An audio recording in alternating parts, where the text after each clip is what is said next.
నమస్కారం అండి. నేను మీ doctor Nandi Rameshwararao, founder and CEO of realtor oxygen. So కొత్తగా ఒక విషయం అంటే లాస్ట్ ఇయర్ నన్ను మలేషియన్ గవర్నమెంట్ యూనివర్సిటీ వారు రియల్ ఎస్టేట్ డిపార్ట్మెంట్ ఎస్టాబ్లిష్ చేయడానికి నన్ను సెలెక్ట్ చేశారు, అక్కడ ఆహ్వానించారు. మీ training both national and international ఇస్తున్నాం realtor oxygen firm through. So ఎవరికైనా ఇంట్రెస్ట్ ఉన్న వాళ్ళు, ఆసక్తి ఉన్న వాళ్ళు కాంటాక్ట్ చేయొచ్చు. ఇవాళ హాట్ టాపిక్, మనం ఒక 30-40 ఇయర్స్ బ్యాక్ వెళ్తే ఏ ఫంక్షన్లో మాట్లాడేది ఏ విషయం ఉన్నది ఎప్పుడు రాజకీయాల గురించి మాట్లాడుకున్నారు. కానీ ఈరోజు RRR గురించి మాట్లాడుతున్నారు. RRR అంటే మూడు సందర్భాలు చెప్తాను. ఒక RRR ఏంటంటే సినిమా, మీకు ఆల్రెడీ తెలుసు, సినిమా బ్లాక్ బస్టర్ అయింది, ఆస్కార్ అవార్డు వచ్చింది. రెండో RRR అంటే రాజకీయం, రౌడీయిజం, రియల్ ఎస్టేట్. మూడోది హైదరాబాద్ ఫేమస్ దేనికో చాలామంది తెలుసు, కానీ నేను చెప్తాను. Hyderabad famous for Karachi biscuits, Paradise biryani and doctor Nandi Rameshwaram. Lighter సెన్స్లో చెప్తున్నా. ఎందుకంటే హైదరాబాద్కు ఉన్న ప్రాముఖ్యతను వివరించాలంటే చాలా కష్టం. మనకు ఇచ్చిన ఈ యాంకర్స్ లేకపోతే మీడియా వాళ్ళు ఇచ్చిన 5-10 నిమిషాల్లో చెప్పడం చాలా కష్టం. బట్ దాన్ని కుదించి కొద్ది చెప్పడానికి ట్రై చేస్తాను. సో RRR ఏంటి? Regional ring road. దానికి ముందు ORR, outer ring road. So outer ring road విస్తీర్ణ 165 కిలోమీటర్స్, RRR విస్తీర్ణ 330 కిలోమీటర్స్. సో మొన్న వరకు రీజనల్ రింగ్ రోడ్ వల్ల బెనిఫిట్స్ ఏంటనేది చాలా వరకు అర్థం కావట్లేదు. మీరు చూసుకుంటే ఇప్పుడు మనం తెలంగాణ బార్డర్కి వెళ్ళాలంటే హైదరాబాద్ నుండి 3-4-5 అవర్స్ పడుతుంది రకరకాల బస్సుల్లో, వేలో చూసుకుంటే. ఇప్పుడు రేవంత్ రెడ్డి గారి ఉద్దేశం ఏంటంటే, ఇందాక నేను చెప్పినట్టు urban area, suburban area, rural area. మనం తెలంగాణ బార్డర్ని స్టార్ట్ చేస్తే 1.5 to 2 అవర్స్లో ప్రయాణం జరగాలి. సో ఈ RRR వల్ల ఏమవుతుందంటే, there are so many areas being covered at the diameter. So ఆ డయామీటర్ వాళ్ళు కవర్ చేసిన ట్రావెల్ టైం మనకి ఇప్పుడు చూసుకుంటే ORRలో మన రోడ్లు ఆల్రెడీ 80 కిలోమీటర్స్, 100 కిలోమీటర్స్, 120 కిలోమీటర్స్ వరకు వాళ్ళు గవర్నమెంట్ వాళ్ళే అలౌ చేస్తున్నారు. అంటే మీరు గంటకి 120 కిలోమీటర్లు వెళ్తే తెలంగాణ బార్డర్కి 2 అవర్స్ ఈజీ కవర్ అయిపోతుంది. ఎక్కడికి వెళ్ళాలంటే 1.5 to 2 అవర్స్ డ్రైవ్.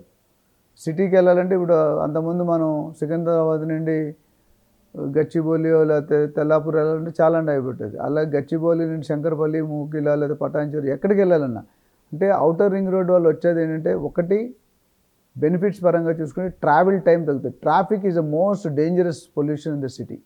ఇప్పుడు బెంగళూరులో కనుక మీరు చూస్తే కనుక ఎయిర్పోర్ట్కి వెళ్ళడానికి 2-3 గంటలు పడుతుంది సిటీ నుండి, అంటే which is a hell.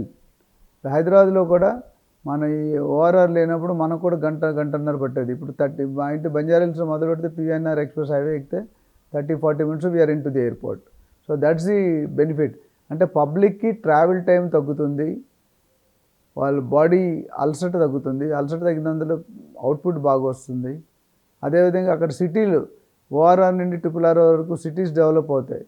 Cities develop అయినప్పుడు సీఎం గారు ఏమన్నారంటే, బేసిక్గా మెగా టౌన్షిప్ ఒక పక్క పెడితే శాటిలైట్ టౌన్షిప్స్ అన్నారు. ఒక 15 శాటిలైట్ టౌన్షిప్స్ ప్లాన్ చేయమన్నారు.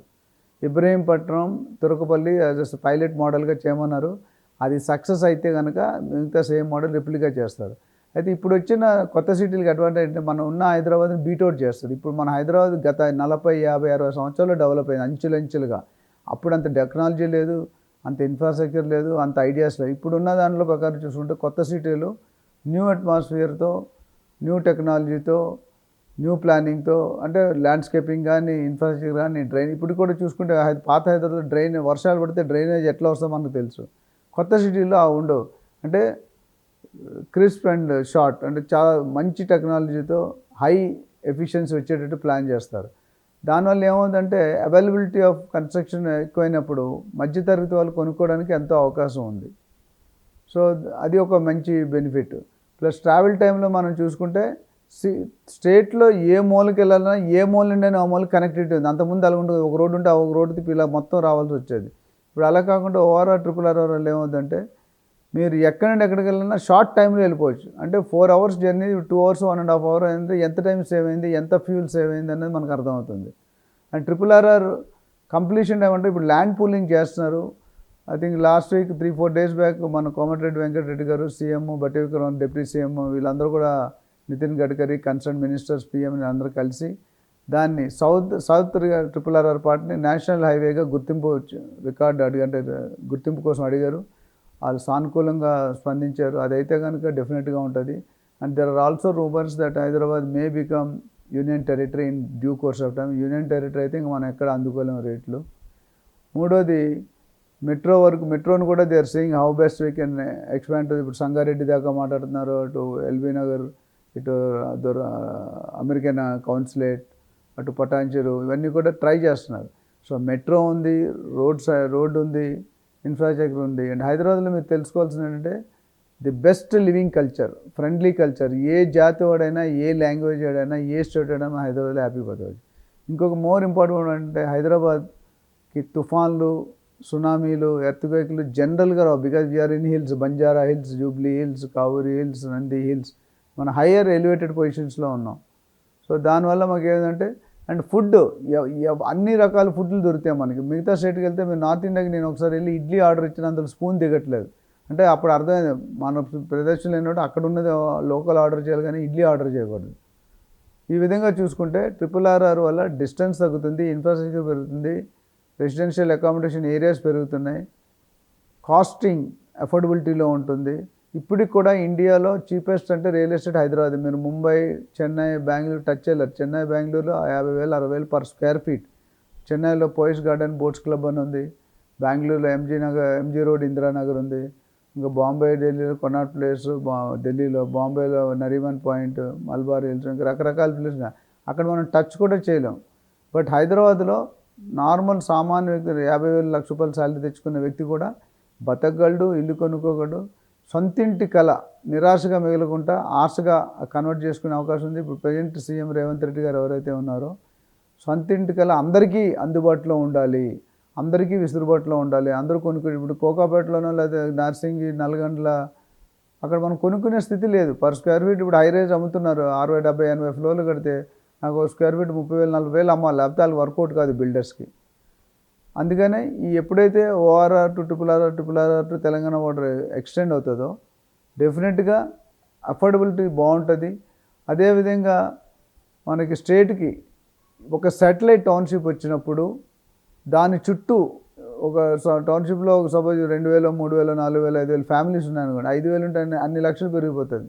సో ఒక 1,00,000 మంది ఫ్యామిలీస్ ఉంటే 1,00,000 ఇంటూ 5 లక్షల మంది, ఒక 5 లక్షల మంది ఒక టౌన్షిప్లో ఉన్నారంటే ఒక సిటీ లాగా అయిపోతుంది. దానికి కావాల్సిన అన్ని రోడ్లు కానీ, హాస్పిటల్ కానీ, రెస్టారెంట్స్ కానీ, కాలేజెస్ కానీ, స్కూల్స్ కానీ, మిగతా గ్రాసరీ స్టోర్స్ కానీ అన్నీ కూడా. సో ఒక్కొక్క సిటీకి డెవలప్ అయినట్టు ఇప్పుడు మీరు చూసుకుంటే ఇప్పుడు కూడా 20 years back, 25 years back JNTU అని ఒకటి ఉండేది కుక్కట్పల్లి, ఇంకేమీ లేవు. ఈరోజు ప్రతిదీ షోరూమ్ కానీ, మాల్స్ కానీ అన్నీ ఆ కుక్కట్పల్లి వర్డ్ మనకి రావద్దు. ఒకప్పుడు అందరూ కలిపి అబిడ్స్ అండ్ బేగంపేట వచ్చేవారు షాపింగ్ అంటే. ఇప్పుడు అబిడ్స్, బేగంపేట మించిపోయి కుషాగూడ సపరేట్ డెవలప్ అయింది, దిల్సుఖ్నగర్ సపరేట్ అయింది, గచ్చిబౌలి సపరేట్ అయింది, కుక్కట్పల్లి సపరేట్ అయింది, ఇటు లింగంపల్లి సపరేట్ అయింది. అంటే ఏ సిటీకి ఆ సిటీ. ఇప్పుడు దీనికంట ఇంకా ఇంప్రూవ్డ్ వర్షన్, ఇప్పుడు సాఫ్ట్వేర్లో వర్షన్ 1, 2, 2.0, 2.1 లేటెస్ట్ వర్షన్తో వస్తే కనుక ఆ సిటీ డెవలప్మెంట్స్, సిటీ ఇన్ఫ్రాస్ట్రక్చర్ చూసి మనం డెఫినెట్గా మనకి ఎక్కడ కావాలి, మనకి జాబ్కి ఇక్కడ IT కారిడార్ ఒకటి ఉంది, అట్లనే ఫార్మా విలేజెస్ అన్నారు, ఫార్మా క్లస్టర్స్, దాంతో అది కూడా డెవలప్ అవుతుంది. 25,000 ఎకరాలు ఒక దగ్గర పెట్టి ఆ పొల్యూషన్ ఇష్టం లేక రేవంత్ రెడ్డి గారు అంటే 2,000 to 3,000 స్క్వేర్ యార్డ్స్ ఐడెంటిఫై చేసి అక్కడ ఒక small pharma cluster which is pollution free. జనరల్గా షుగర్ ఫ్యాక్టరీ ఉంటే మొలాసిస్ వస్తుంది బై ప్రోడక్ట్గా, ఆ స్మెల్ మనం ట్రైన్లో వెళ్తుంటే స్మెల్ చూస్తాం. రేవంత్ రెడ్డి గారు ఏమంటారంటే మధ్యలో కడుతూ ఉంటే ఇప్పుడు శ్రీశైలం హైవేలో మిగతా ఇప్పుడు ఎయిర్పోర్ట్కి దగ్గర ఉంది కాబట్టి ఎఫెక్ట్ అవ్వచ్చు, ఆ పొల్యూషన్ కొద్దిగా దూరంగా చేయడానికి మాత్రమే అక్కడ మెగా టౌన్షిప్ కడుతున్నాం. సో ఇలాంటివన్నీ చూసుకుంటే ఈ బెనిఫిట్స్ అనేది RRRకి ఏ విధంగా ఎంత చెప్పుకున్నా తక్కువే. అండ్ కంప్లీషన్ టైం అనుకుంటే నాకు తెలిసి 5 to 7 years పట్టవచ్చు. ఎందుకంటే స్పీడ్గా 3-4 years అంటున్నారు కానీ బట్ గవర్నమెంట్లో కొన్ని డిలేస్ ఉంటాయి. 5 to 7 years కంప్లీట్ అయ్యే ఛాన్స్ ఉన్నాయి. ఎందుకంటే ఆల్రెడీ ఫండ్స్ కూడా అలికేట్ చేశారు, ల్యాండ్స్ పూలింగ్ స్టార్ట్ అయింది, ఆల్రెడీ కాంట్రాక్ట్కి టెండరింగ్ పిలవన్నారు. ఒకసారి అయిందంటే నాకు తెలిసి వీళ్ళు దూకుడులోనే ఉన్నారు. ఆ దూకుడు కంటిన్యూ అయితే 4-5 సంవత్సరాలు RRR కానీ ఒక్కసారి కంప్లీట్ అయిందంటే రియల్ ఎస్టేట్ పెరుగుతుంది, ఇన్ఫ్రాస్ట్రక్చర్ పెరుగుతుంది, పాపులేషన్ పెరుగుతుంది, రెవెన్యూ టు ది గవర్నమెంట్ పెరుగుతుంది. ఇవన్నీ చూసుకుంటే కనుక RRRలో వచ్చే బెనిఫిట్సే కానీ నష్టాలు అయితే ఏమీ కనిపించట్లేదు. సో దీని మీద మీకు ఇంకా ఫర్దర్ వివరణ కావాలనుకుంటే డెఫినెట్గా మమ్మల్ని కాంటాక్ట్ చేయొచ్చు. అండ్ ఇన్వెస్ట్మెంట్కి మరొక వీడియో చేస్తాను, ఎక్కడ ఇన్వెస్ట్ చేయాలి, RRR దగ్గర చేయాలా, ORR దగ్గర చేయాలా, తెలంగాణ బార్డర్ చేయాలి, సపరేట్ వీడియోలో మాట్లాడుకుందాం. Thank you.